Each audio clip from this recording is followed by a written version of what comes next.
चीज देख ले, एक चीज देख ले, आपको याद है, मुझे एक बात बताएं, अभी जब रिकाउंटिंग हो रही है उसमें 20,000 वोट रिजेक्ट कर रहे हो आप सर। बट मैं आपको यही 20,000 वोट रिजेक्ट कर रहे हो। इसी सुप्रीम कोर्ट के 8 मेंबर बेंच का फैसला आपको अगर सूट करता है रिजर्व सीट्स पे तो आप कहते हैं वाह वाह।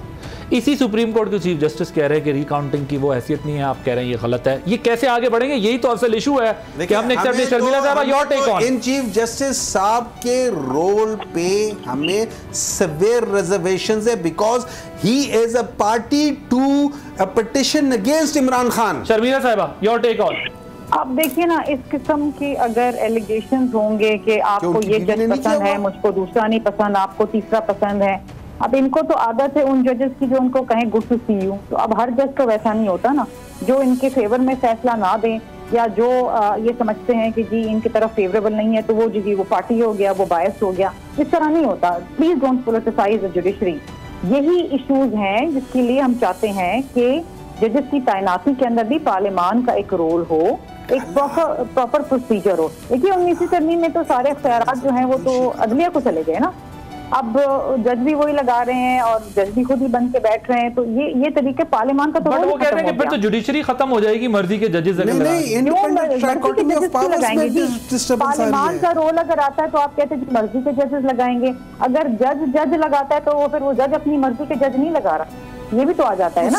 आप उधर भी तो देखें, वाई आप हमेशा जो पॉलिटिशियंस हैं, सियासतदानों की नीयत में खोट से समझते हैं कि वो है। कभी ये भी देख लें कि कुछ आवाम की बेहतरी के अगर ये वो सवाल उठता है कि जब प्राइम मिनिस्टर को ये इख्तियार मिल जाएगा तो तब मसला कंट्रोवर्शियल होगा ना, या तो फिर पार्लियामान प्राइम मिनिस्टर के पास तो जाएगा जब पार्लियामान और कमीशन का एक रोल होगा, वो जो रेकमेंड करेंगे। Is this not the prime minister? Prime minister is whole and sole. लेकिन ये जो फर्स्ट टाइम कॉन्स्टिट्यूशनल कोर्ट के हेड लगेंगे, ये कौन लगाएगा? तो उसी का तो प्रोसेस डिसाइड करना है। प्रोसेस शफाफ होना चाहिए ताकि कोई उंगली ना उठाए, कोई एक शख्स भी किसी एक शख्स को। बट अभी तक जो इत्तलात आई है उसमें तो प्राइम मिनिस्टर का जिक्र था ना। प्राइम मिनिस्टर इत्तलात की बातें तो अलग है ना। देखिए इत्तलात पे ना जाए, कयास सराइयों पे ना जाए। अभी वो अमेंडमेंट आपके सामने नहीं है। तो आपके पास पीएमएलएन का मसौदा था? तैनाती का जो तरीकेकार है वो शफाफ होना चाहिए। पीएमएलएन का मसौदा था आपके पास? होना चाहिए, उसमें जुडिशरी का भी रोल होना चाहिए। मिलके एक शायद पैनल बन जाए या रिकमेंडेशंस हो। अब मसला ये है ना शर्मिला साहब, इसमें कंफ्यूजन ये हो गई है ना आपका मुसव्वदा सामने आया, ना जेयूएफ का बना, वो तो अभी खैर कर ही रहे, उनके तो ऑब्जेक्शंस थे, ना पीएमएलएन का सामने आया।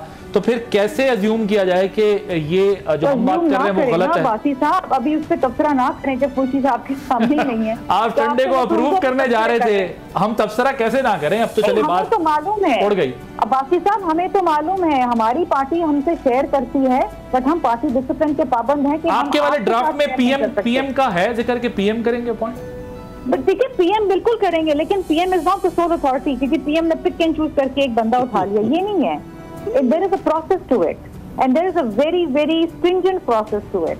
देखिए किसी भी एक शख्स के हाथ में अगर इख्तियार दे दिया, चाहे वो इलेक्शन कमीशन को लगाने का हो, चाहे वो चीफ जस्टिस को लगाने का हो, तो फिर वहां पर तो फिर there will be issues of favoritism, there will be issues of biasness, जो हम नहीं चाहते हैं। देखिए 18वीं तनवीं में हमने ये प्रोसेस बेहतर बनाया। Interim prime minister. अच्छा शर्मिला साहब, आप मुझे ये बताएं कि ये towards the end leader of the opposition मिलके चूज करेगा। टुवर्ड्स द एंड अब आपको क्या सब्सक्राइब करें और बेल दबाएं ताकि कोई खबर रह न जाए।